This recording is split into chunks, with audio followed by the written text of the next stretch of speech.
Olá, eu sou o professor Rafael Vaccarelli e na nossa aula de cabine primária hoje vamos falar sobre demanda. Antes da gente falar sobre demanda, a gente precisa revisar ou aprender alguns conceitos que vão ser extremamente importantes para que a gente entenda o que é demanda, como a gente determina uma demanda e por que a gente utiliza algumas terminações, né?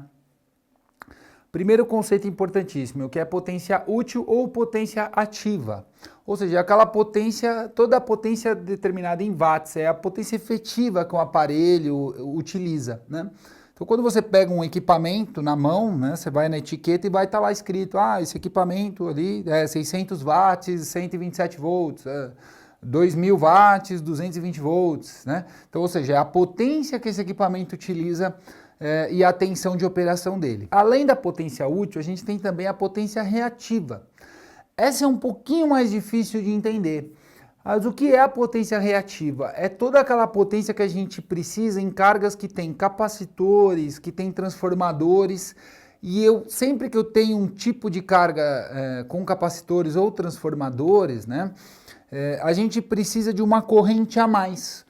Então eu preciso induzir uma tensão ali nos terminais de uma bobina, de um capacitor ou de um motor, a ponto dele gerar aquela indução. Então, além da potência em watts, que é a potência que o equipamento utiliza, eu tenho uma potência a mais que eu preciso. E a mesma coisa para o capacitor, né? O capacitor é um equipamento eletrônico que ele carrega. Mas para eu conseguir dar essa diferença de potencial nos terminais dele a ponto de carregar, eu vou precisar gastar uma energia a mais, tá? Então essa é a potência reativa, tá? A potência útil a gente dá em watts. A potência potência reativa a gente dá em VAR. E a gente tem também a potência total ou potência aparente, que ela é o quê? É basicamente a soma da potência útil com a potência reativa, mas não é uma soma linear. O que significa isso? Não é uma mais a outra, né? Elas se dão de uma forma vetorial que a gente vai ver daqui a pouco. Então a potência ativa ou potência aparente, né? Na verdade potência total ou potência aparente é a potência que o equipamento vai consumir no total e a sua unidade é dada em volt-ampere, tá? Então, onde a gente verifica isso? Né? Em algumas etiquetas, ou por exemplo, a etiqueta de motor, provavelmente, a gente consegue ver ali, ó, onde está a potência em watts, né? Então tem potência tá em cavalos ou em watts. E aí, se não tiver a potência em VA, nós vamos ter ou escrito FP, que é fator de potência, ou cosseno φ, que é o fator de potência, que a gente vai aprender já já o que é. Então, quando a gente pega um equipamento como um motor, a gente pega um equipamento que não é uma carga puramente resistiva, né? A gente tem que avaliar a potência em VA, porque é ela que é a potência total. Se a gente utilizar só a potência em watts, a gente pode correr o risco de subdimensionar ali a potência que a gente vai utilizar no equipamento. E aí eu vou explicar para vocês por quê. Então, como a gente viu agora ali, o fator de potência, né, ele vai ser um ângulo formado entre a potência útil e essa potência total. Então, a potência total ela é a soma dos dois, mas é uma soma vetorial, né? Ela não é uma soma linear, tá? E aí, quando vocês estavam lá no ensino fundamental, aula de triângulo retângulo, eu não vou usar isso para nada, eu não preciso saber disso, né? Pois é, ali ó, precisa. A gente vai usar ele. Então, quem estava com saudade do triângulo retângulo, a gente vai usar ele agora. O fator de potência, ele se relaciona aí, as potências se relacionam através do triângulo de potências. Então, o que é o fator de potência? É a potência em watts dividido pela potência em VA. Então, é potência útil dividido pela potência aparente, que também é igual ao cosseno φ. Por que cosseno φ? Porque tem um ângulo ali, né? Então, é um triângulo retângulo. Na potência ativa ou potência útil e a potência aparente, a gente tem um ângulo, e aí esse ângulo, por que a gente chama de fator de potência igual cosseno φ? Porque esse ângulo, ele vai ser o quê? O cateto adjacente pela hipotenusa. Então, cateto adjacente pela hipotenusa é o cosseno, né? Então, lembra lá da aula da tia Maricotinha, do cosseno, cateto adjacente pela hipotenusa, potência ativa pela potência total. Então essa é a relação de fator de potência, e é extremamente importante a gente aprender esse conceito que a gente vai usar muito a partir de agora. A gente tem 3 tipos de cargas. As cargas podem ser indutivas, capacitivas ou resistivas. Em alguns casos elas vão ser um misto dos 3, né? E aí vai determinar ali o que ela vai ser mais, tá? Quando a carga for indutiva, o que vai acontecer com a potência reativa? Ela tem um módulo positivo, então eu vou ter sempre, né, com aquele triângulo ali, ó, eu vou ter sempre a potência reativa aqui, quando a carga é mais indutiva, então eu vou ter esse cateto oposto, ele é maior, né? Ele é maior no sentido do 0 para cima, ou seja, positivo. Quando a carga é capacitiva, é a mesma coisa, só muda o módulo. A diferença é que aí ela vai ser o negativo. Então eu vou descer ele para... Ele vai descer, tá? Ou seja, a intensidade é a mesma coisa. Então o fator de potência capacitivo ou indutivo no mesmo valor, eles vão ser iguais. A diferença é que um tem um módulo positivo e o outro o módulo negativo. Mas se a gente falar em módulo, para a gente calcular um cabo, por exemplo, é a mesma coisa. E aí a gente vai ter a carga resistiva. O que acontece com a carga resistiva? Carga resistiva, ela não tem a potência em watts, ela é igual à potência em VA. Ou seja, eu não tenho potência reativa, então a potência reativa é igual a 0. Quando a potência reativa é igual a 0, o que acontece? Ó, você está vendo ali no triângulo? O triângulo vai abaixando. Então, ó, vou diminuindo meu fator de potência, vou diminuindo, vou diminuindo. Quando eu chegar num fator de potência igual... quando eu diminuir a minha potência reativa no valor de 0, o que vai acontecer com a potência aparente? Ela vai ser igual à potência em VA, né? Ou a gente levando para a relação trigonométrica, o cosseno de 0. Que a hora que eu tirar a potência reativa, o meu ângulo virou 0. Cosseno de 0 é 1. Então o fator de potência é 1. Então o que a gente precisa buscar na nossa instalação? Um fator de potência alto, o mais próximo de 1 possível. Claro que o 1 é muito difícil, né? A gente só vai conseguir fator de potência 1 quando a gente tem cargas só resistivas, o que é muito difícil. Numa planta industrial isso é quase que impossível, né? A planta industrial é basicamente feita de motores. O que é uma carga capacitiva, tá? A carga capacitiva geralmente vai ser fontes, né? Então, instalações que precisam de fontes, fontes chaveadas, de potência grande. Geralmente a gente tem capacitores ali ou alguns equipamentos específicos, mas na grande maioria das vezes as instalações são indutivas. Por quê? Por causa dos motores, né? Então os motores vão deixar as cargas mais indutivas, tá? Então a gente sabe que o que a gente precisa? O fator de potência, quanto mais próximo de 1, melhor é a minha instalação, mais eficiente é a minha instalação. Porque lembra, potência útil, qual é a potência útil? É em watts. A potência em VA é aquela potência que eu estou usando porque eu preciso dela, mas ela não é a potência útil. Então é uma potência... O fator de potência a gente também pode comparar como um rendimento, né? Então quando eu tenho um equipamento com fator de potência muito baixo, a gente também avalia que esse equipamento ele tem uma eficiência muito baixa, ou seja, eu preciso de colocar mais potência nele para ele utilizar menos potência. Então eu gasto mais, sendo que para ele utilizar uma potência útil menor. E aí o que acontece? Nos clientes do grupo A, vamos voltar lá naquela aula de tarifação, cliente do grupo A, demanda contratada. Ele é um cliente que tem uma energia, ele gasta uma demanda considerável, senão ele não estava no grupo A. E aí o que acontece? O que a gente viu ali? Que a potência total em VA, se eu tiver um fator de potência muito alto, significa o quê? Eu vou gastar mais corrente. Porque quando eu for fazer meu cálculo, eu não posso fazer pela potência em watts, eu tenho que fazer pela potência em VA. Por quê? É a potência total. Então, quando eu for calcular potência total, eu vou calcular potência em VA. E aí vai me dar a corrente. Se eu calcular em watts, a corrente vai ser subdimensionada, vai dar uma corrente menor. Então, fator de potência de 0,80, eu calcular em watts e não calcular em VA, eu estou falando de um erro de 20%. É muita coisa, né? Tem que tomar cuidado. E aí o que acontece? Então, a concessionária de energia, ela não pode receber um fator de potência muito alto. Isso para a rede dela é muito ruim. Então tem uma regra que o fator de potência ele tem que estar entre 0,92. seja capacitivo ou indutivo. Lembra que eu falei que o indutivo é positivo e o capacitivo é negativo?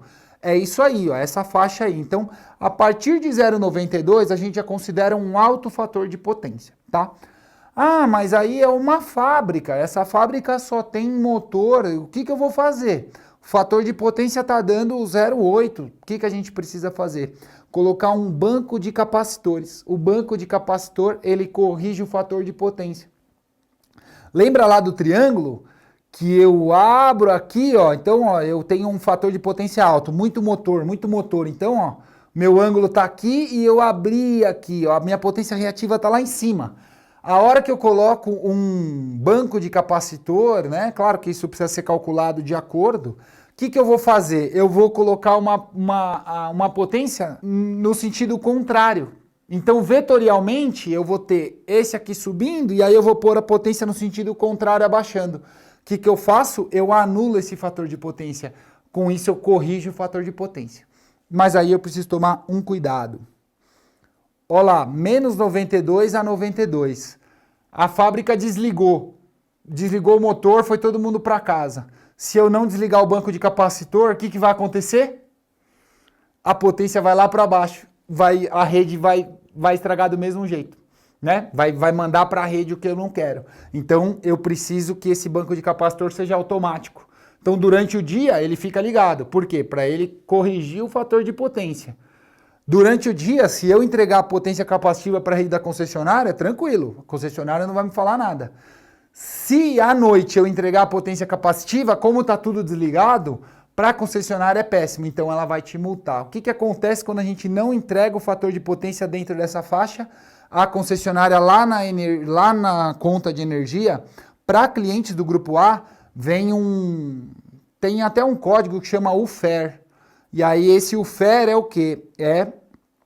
É uma multa, né, que você tem sobre fator de potência. Então você tem que tomar cuidado se você pegar a conta de um cliente seu ou de onde você trabalha, ver lá UFER ou alguma coisa sobre fator de potência ali, que não é tarifação, não é distribuição, não é imposto, é isso aí, ó, fator de potência que está acima de 0,92 ou abaixo ou 0,92 negativo na parte da noite. Então agora que a gente entendeu o que é fator de potência, a relação entre as potências e como a gente corrige também o fator de potência, a gente precisa entender como a gente determina uma demanda da instalação e o que é demanda, né?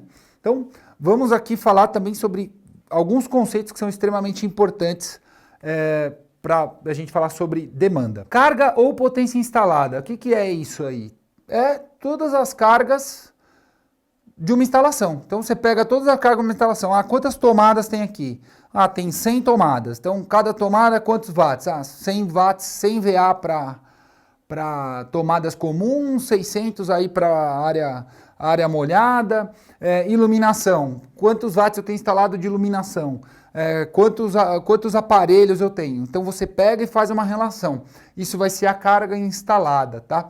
Essa carga instalada, ela sempre vai ser muito mais alta que a demanda, tá? Porque dificilmente a gente vai ter uma carga instalada e a gente vai precisar utilizar toda essa carga instalada ao mesmo tempo, né? Então essa carga instalada é só uma referência para a gente, na grande maioria dos casos. E o que é a demanda? É a quantidade de energia elétrica que uma instalação usa em um determinado intervalo de tempo.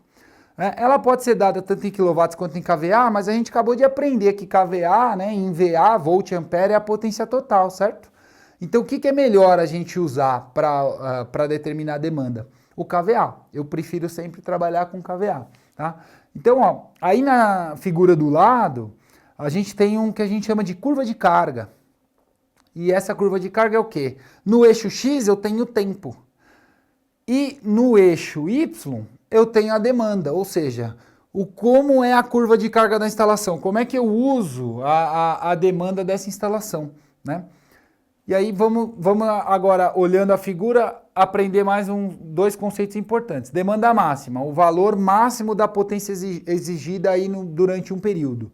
E a demanda média é a potência exigida, potência média exigida, aí a demanda média exigida pela instalação nesse mesmo período, tá? Então, se a gente olhar ali no gráfico, a gente tem aqui, ó, Começou o dia, então eu tenho uma demanda menor, durante o dia eu vou ter um consumo maior dessa demanda, né? E aí depois eu volto, então eu tenho uma média e tenho uma máxima. O que acontece nessa demanda aí, se a gente avaliar bem? Ó, a potência instalada, a carga instalada está lá em cima. A demanda está aqui embaixo. Vamos colocar aqui no próximo que fica melhor para ver. O que a gente tem que tomar cuidado aqui, tá? Quando eu for determinar a alimentação dessa instalação, eu preciso determinar pelo quê? Por essa demanda máxima. Se eu determinar quem vai alimentar uma instalação pela demanda média, o que vai acontecer ali, ó, se eu calcular um cabo pela demanda média? Vai ter um período do dia que o meu disjuntor, ou meu cabo vai aquecer, ou meu disjuntor vai desarmar. Por quê? Porque eu tenho uma demanda muito maior do que ele. Não é um pico isolado, é um período considerável ali que eu tenho uma demanda maior. Se eu calculo ele pela potência instalada, o que vai fazer? Eu vou calcular o meu cabo com uma sobra muito grande. Você pega toda a carga instalada, considera que eu vou ligar tudo junto. Mesmo numa fábrica muito grande, é muito difícil você ter todas as cargas funcionando ao mesmo tempo, em potência máxima. Isso é improvável, né? Então, a gente tem que tomar cuidado para não superdimensionar, e aí você vai ter gastos que não faz sentido. E eu também não posso subdimensionar, porque senão eu estou usando a instalação e daqui a pouco desarma tudo, começa a esquentar, começa a gastar energia a mais. Então a gente precisa tomar um pouco de cuidado. Mais dois conceitos importantes, que é o fator de demanda da instalação. Então a relação entre a demanda máxima e a potência instalada. Isso aqui também ele fala um pouco sobre a eficiência da instalação, né? Às vezes eu tenho uma instalação com uma carga, uma potência instalada alta, e aí essa demanda máxima e esse fator de demanda ele fica muito baixo. Isso significa que a instalação não é muito eficiente, né? A gente tem picos ali, então o ideal é que esse fator de demanda não seja muito baixo. Fator de carga, razão entre a demanda média e a demanda máxima em um período, né? Então é só para ter uma ideia ali, se eu não tenho uma distância muito grande entre uma e outra, tá? Mas o fator de demanda é o que a gente vai utilizar um pouco mais. Outros dois conceitos importantes aqui para a gente falar. Fator de simultaneidade e utilização. Como eu estava falando há pouco aqui para vocês, potência instalada, a carga instalada é tanto. Mas às vezes eu vou ter um equipamento que ele está de reserva. Então eu tenho o motor e aí eu tenho o equipamento reserva. Ou seja, esses dois nunca utilizam juntos. Né? Então a gente tem algumas cargas aí que a gente pode avaliar e usar o fator de simultaneidade. Então é a relação entre a demanda máxima de um determinado grupo de aparelhos do mesmo grupo no mesmo intervalo de tempo.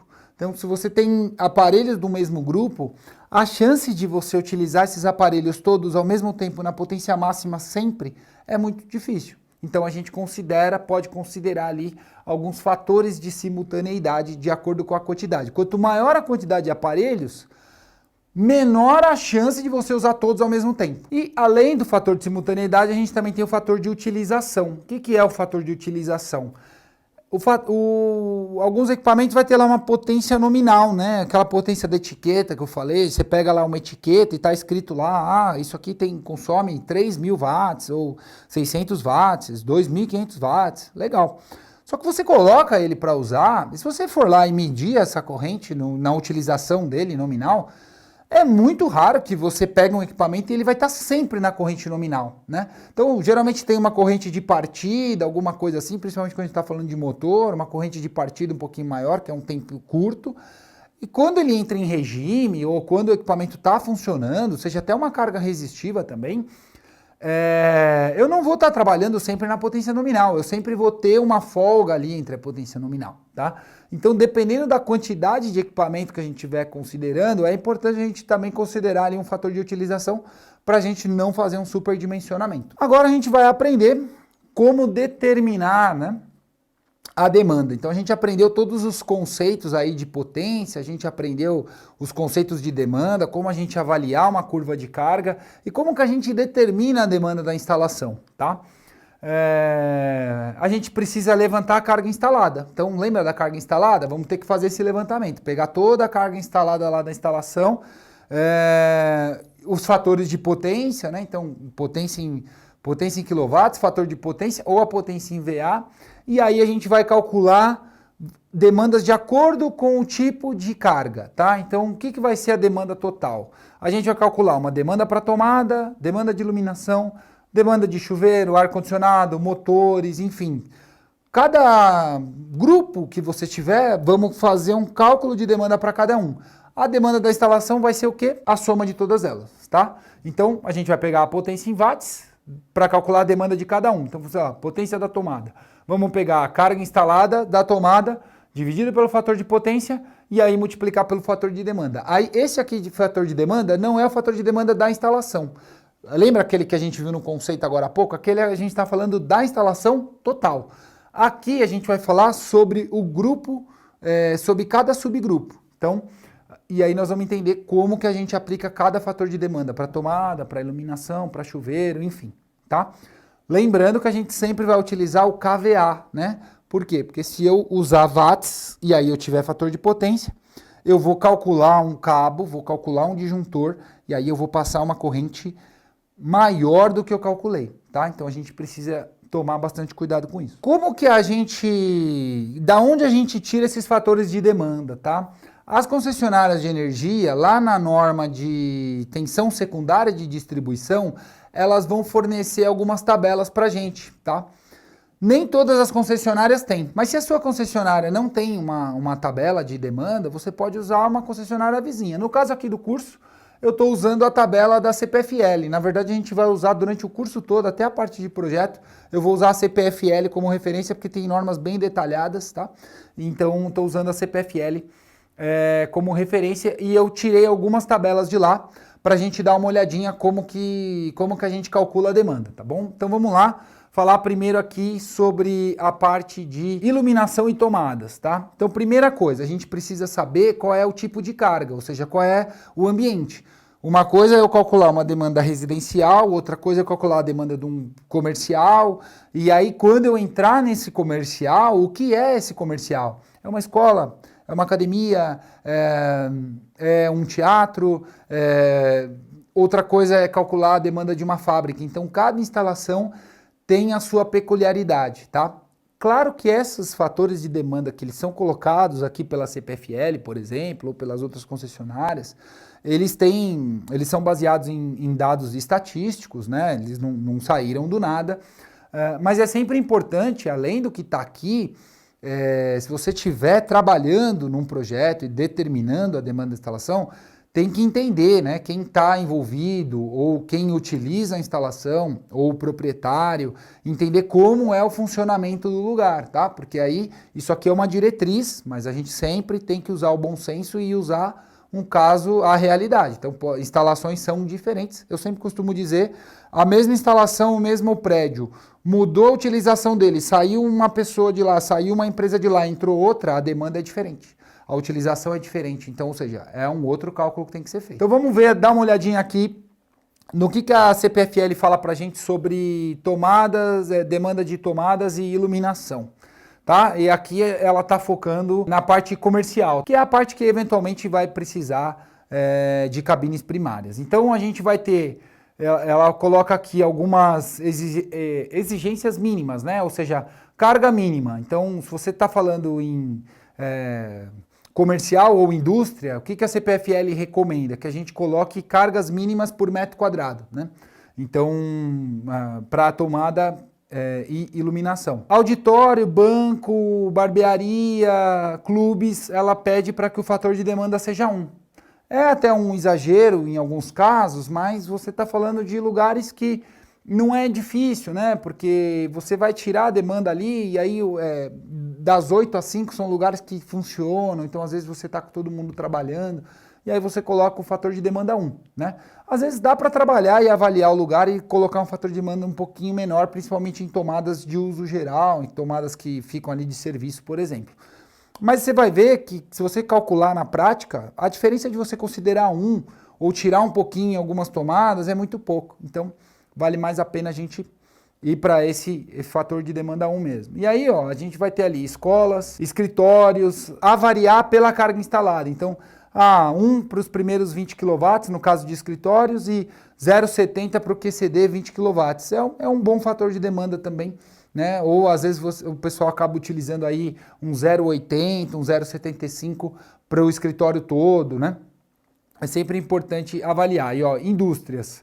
Indústria não, ela nem dá uma carga mínima, vai depender do tipo de indústria e o fator de demanda 1. Aí aqui tomada, iluminação na indústria, comercial e iluminação, é sempre fator de demanda 1 mesmo, tá? Na tomada que dá pra gente talvez tirar um pouquinho. Uma outra tabela que a CPFL dá pra gente é a de aquecedores de água, chuveiro, torneiras, né? Ou seja, eles estão no mesmo grupo. Então se você tiver uma instalação, tá falando ali de um clube, né? Então o vestiário do clube. Então se a gente tem ali vários chuveiros, né? Você tem 2 chuveiros, a chance de você ter os 2 funcionando é grande, né? Agora se você já tem 8, 10, 12 chuveiros, às vezes, né, em 2 vestiários, ou às vezes em um vestiário só, dá pra gente aplicar algum fator de demanda, porque a chance de você ter todo mundo tomando banho no mesmo tempo, usando a potência mais alta, é muito difícil, né? Então a gente consegue aplicar aí alguns fatores. Outra tabela também que a CPFL dá pra gente é de ar-condicionado, né? Equipamentos de ar-condicionado a gente avaliar também de acordo com a quantidade de aparelhos, né? De 1 a 10 eles sugerem que a gente deixe o fator de demanda 1, e aí ó, de 11 a 20 um fator de 0,90, 21 a 30 um fator de 0,82, né?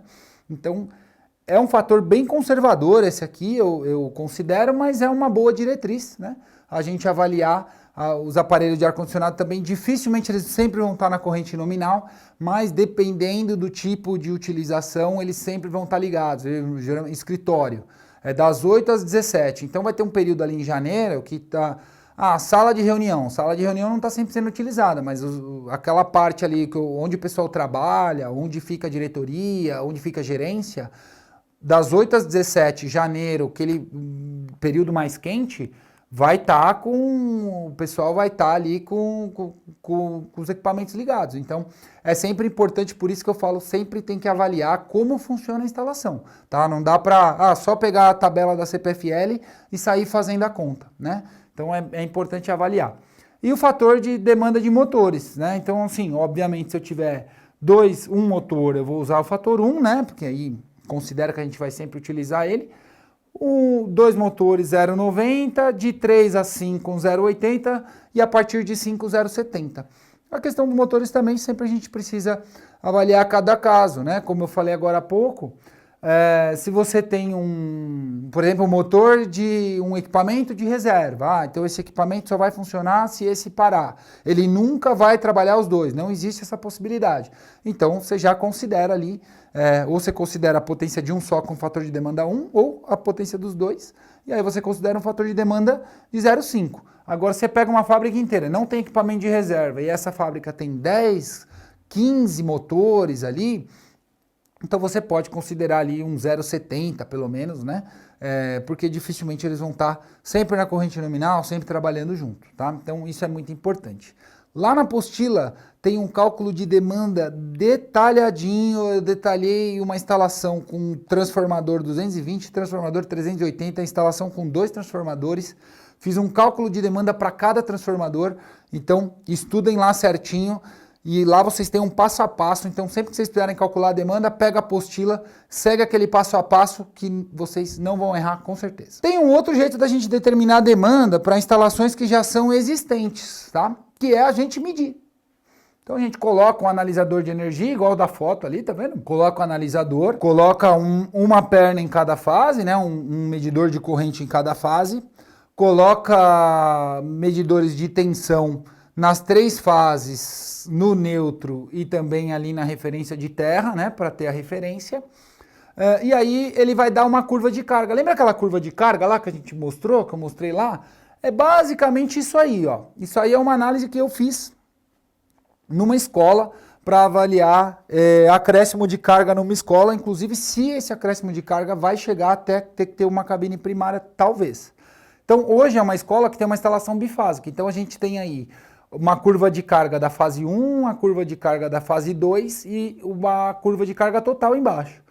Ó como dá para a gente ver claramente ali, ó, o funcionamento durante o dia, né? Então começa ali o dia 6 da manhã, não tem ninguém usando. Ali, né? 5, 6 da manhã. Aí, ó, vem, né? Aí, ó, Começa a carga, usa, aí ali perto das 7 da noite, volta, diminui, aí passa de novo, então entre 8 da noite ali até 5, 6 da manhã ninguém, aí daqui a pouco começa de novo, e aí ó, sábado e domingo, final de semana, a utilização é menor. Então, a gente consegue utilizar um gráfico. Então, tem uma fábrica que está instalada num lugar e essa fábrica ela vai mudar de lugar. Preciso saber a entrada de energia, preciso ver como vai ser. A gente consegue levantar a demanda atual e a partir da demanda atual saber se vai ter um acréscimo de carga ou não e aí com esses dados a gente calcular a demanda que vai acrescer, tá? Outra coisa também, a gente pode usar esse tipo de análise para tarifação. Dá para a gente olhar bem aqui, ó, qual é o período que eu tenho a demanda maior, que eu tenho a demanda menor. Então, se o cara é do grupo A, ele está enquadrado certo? Será que ele está enquadrado? Eu posso enquadrar ele numa tarifa verde? Ou no caso dessa escola, essa escola não tem o noturno. Então, se ela for para o grupo A, é uma escola que vai valer a pena trabalhar onde? Na tarifa azul. Então essa curva ela dá muita coisa pra gente. Claro que é uma análise que custa um pouco mais caro, tem o custo de equipamento, tem o custo da análise, né? Mas é importante vocês saberem que existe, é uma possibilidade. E em alguns casos é o melhor jeito, porque o custo da análise, muitas vezes ele vai se pagar rapidamente aí, numa questão de tarifação ou calcular uma demanda errada, por exemplo, né? Ou acrescer, ou mudar a entrada de energia, porque vai acrescer uma carga sem medir se você está consumindo o que você já tem ali ou não, né? Então, vale muito a pena saber que existe e eventualmente aplicar. Então é isso, pessoal. Essa aí foi a nossa aula de demanda. Eu espero que vocês tenham gostado. Tem alguns conteúdos lá que eu deixei na plataforma para vocês. E até a próxima aula.